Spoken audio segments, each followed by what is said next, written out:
नमस्कार, स्वागत है आपका सच्ची खबरों पर। और मैं आपके साथ दिनेश कुमावत। इस वक्त श्री महंत जगदीशपुरी जी महाराज हमारे साथ है चौटन मठ से, और इस वक्त महाकुंभ में है। महाराज जी से संदेश जानना चाहेंगे, जितने भी प्रदेशवासी हैं उनके लिए क्या संदेश रहेगा। पहले तो आप पत्रकार बंधुओं का, मीडिया वालों का, हमारे स्टैंड में टेंट तो महेशपुरी जी सेक्रेटरी का गोकर्ण धाम का है, हम इनसे जुड़े हुए इसलिए हमारा ही है, निवास यहाँ ही है, हमें 3 दिन से यहीं रह रहे हैं। तो आप लोगों का स्वागत। और आप भी इस प्रयाग कुंभ, महाकुंभ, इसमें पधारे दर्शन के लिए, और हम भी दर्शन के लिए आए हैं, सारे साधु संत भी।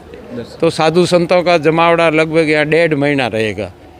यानी मकर संक्रांति से शुरू होता है ये पर्व। 3 स्नान बड़े और 2 छोटे, 5 स्नान मानते हैं। उसमें शाही स्नान भी संतों का होता है, उसमें अखाड़े अलग अलग है। तो कई अखाड़े पहले परंपरा रही है, जो आगे अखाड़ा रहेगा वो हमेशा के लिए उनका लिखित में है, जो नियम है, नियमानुसार अखाड़े अपना रथ, पालकी, जैसे भी उनकी साधु संतों की शाही है न, एकदम दरबारी ठाट, एक दिन के लिए उनको दरबार का ठाट दिया हुआ है। ये शंकर की फौज है, उन्होंने धर्म का काम किया होगा, धर्म के लिए उन्होंने शीश दी है, पृथ्वी को बचाने के लिए, धर्म को बचाने के लिए, इसलिए उनको लिखित में दे दिया एक दिन आपका ठाट शाही स्नान से तरह आपका किया जाए, वो मान्यता है। तो ये प्रयाग, ये ना महाप्रयाग कुंभ इसको माना, महाकुंभ माना है, क्योंकि ये ऐसा कि इसमें कोई संगम है, घड़ी पुल वगैरह जो मिले हैं ना, वो 144 में, ये है पंचांग की, ज्योतिष की बात है। कुंभ हमेशा ही उत्तम ही है, सभी कुंभ है ना, चाहे 3 साल से आओ, चाहे 6 साल से आओ, 12 के आओ, महाकुंभ आता ही है। पर इसमें कुछ महत्व अलग दिया है इन लोगों ने, यानी पंडित लोगों ने, ज्योतिषियों ने कहा कि ये एक अलग से है, इसकी महत्व ज़्यादा मानी है, इसलिए भीड़ भी इस वक्त, भगत लोग भी ज़्यादा ही आ रहे हैं। और मेहता है, मेहता के हिसाब से आते हैं, और महिमा ज़्यादा बढ़ा चढ़ा के आज का मीडिया का प्रसार का हो गया, तो इस हिसाब से भीड़ ज़्यादा बढ़ गई है। इतनी भीड़ पहले कभी महाकुंभ में हुई ना, कोई 6 माह, चाहे अर्ध कुंभ में हुई ना, कुंभ में हुई। तो इसमें स्नान का महत्व है।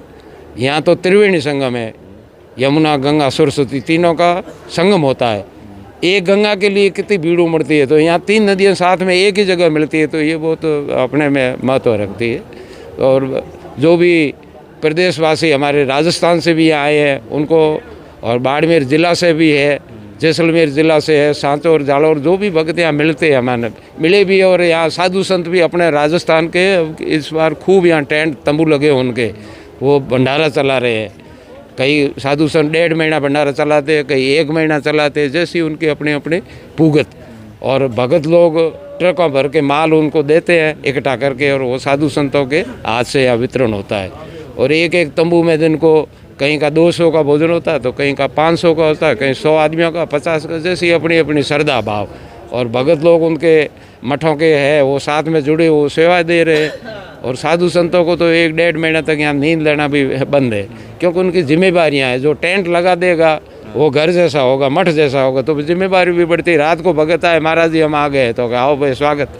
तो हम भी आए हैं ना यहाँ, हमारा भी डूंगरपुर जी मठ की ज़मीन आरक्षित है, तो अपन बैठे हैं ना, ये पर्दा बार लगा हुआ अपने मठ का लगा हुआ है, हम इनका टैक्स भर देते हैं, जो भी नियम है, अखाड़े का नियम है। और आर्थिक के बिना, दशा के बिना कोई चलता भी नहीं है। लक्ष्मी देना ज़रूरी है, सहयोग हम करते हैं। अखाड़े के जो रीति रिवाज है, मड़ी का रीति रिवाज है, हमने रसीद भी कटवा दी है, सभी को कटवाना पड़ता है।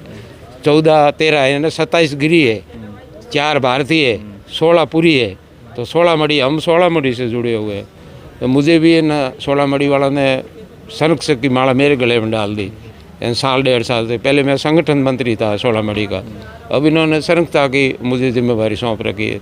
तो वो जिम्मेदारियाँ हैं, तो अखाड़ा की सेवा हमें करना हमारा फर्ज बनता है। भेकधारी है ना, वो दत्तात्रेय भगवान का भेक है, शंकराचार्य जी और दत्तात्रेय जी का हमारे ऊपर उपकार है भेक के ऊपर। भेक सभी एक है।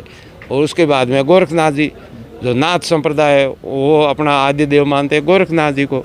आखिर में भेक तो सब भाई है, दत्तात्रेय जी भी वही है, अवतार है, और गोरखनाथ जी भी सिद्ध हुए, अवतारिक हुए, जब तो इतनी महिमा उनकी। धर्म चला, पंथ चलाया उन्होंने। जसनाथ जी महाराज ने, हमारे पास मोड़नाथ जी महाराज विराजे, जो जसनाथ जी महाराज की संप्रदाय को उनकी ध्वजा लेके हमेशा धर्म ध्वजा को आगे बढ़ाते हैं और भक्तों को उपदेश किया करते हैं, धर्म पर प्रचार का लाभ दिया करते हैं, सत्संग करवाते हैं, अग्नि नृत्य भी किया करते हैं।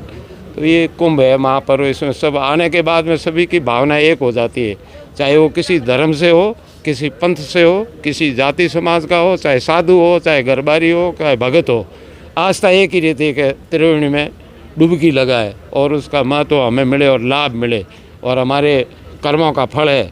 जो किए कर्म अच्छे करे चाहे बुरे करो, वो पहले वाले बुरे कर्म नष्ट हो जाते हैं। ऐसी धर्म की आस्था है, शास्त्र भी कहता है। उस मान्यता को लेकर लोग आते हैं स्नान के लिए। अपने जल को भी देव मानते हैं, पत्थर को भी देव मानते हैं, गाय को भी माता मानते हैं, तुलसी को भी माता, पृथ्वी को भी माता, गीता को भी माता, गायत्री माता, माताएं भी मानते हैं और कण कण में शंकर भी मानते हैं। हर वृक्ष की अपन पूजा कर लेते हैं। खेजड़ी को समी मान लेते हैं, समी दूसरा होता है, अपन खेजड़ी को भी अपने तुलसी का भी महत्व दे रखा है, माता दी है, समी भी उसको मानते हैं। आग की भी पूजा कर लेते हैं कि शंकर भगवान का ये रूप है। तो जो संत यहाँ पधारे हैं उन सभी संतों के पास में आप आ जाए और ये महेशपुर जी महाराज सेक्रेटरी